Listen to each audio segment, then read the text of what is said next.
今日一开始，先看赖清德总统就任第一届出访，第一站是过境夏威夷，头一天就先拜访夏威夷州的吉兰管理署，去交流救灾经验。刷落去去到亚利桑那州战南纪念馆，为着这真珠港事变默哀，献花来致意，花圈仔落名对写中华民国台湾总统赖清德。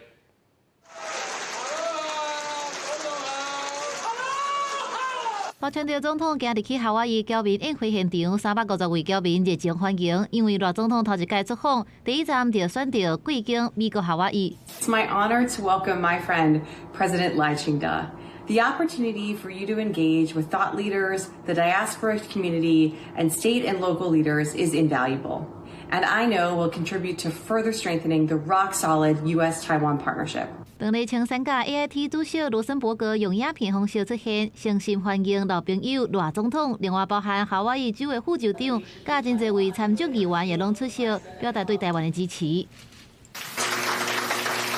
Symbolize the long-standing friendship between Taiwan and the United States, and lays the foundation for further collaboration in the future. 一开始大家拢无看好。 但是最后，咱得到结果。过去国际社会无看好台湾，但只要咱拍拼团结，咱一定会当得到国际社会更较大的肯定，较好。赖总统在曹燕致辞上，中英台3声道齐发，表达希望台湾与夏威夷深化各领域伙伴关系，更要进一步让世界看见台湾。 赖总统把握伫夏威夷停留的时间，落机着换夏威夷时阵前往八合堡博物馆参观，伊也走去夏威夷政府机关吉兰管理署，和署长巴罗斯甲夏威夷州的州长纪林关门交流台湾甲夏威夷伫灾难救助的经验，加上台湾美国最近拢面对极权主义的扩大，危害着世界和平稳定，迄是建立全社会防卫论性的重要性。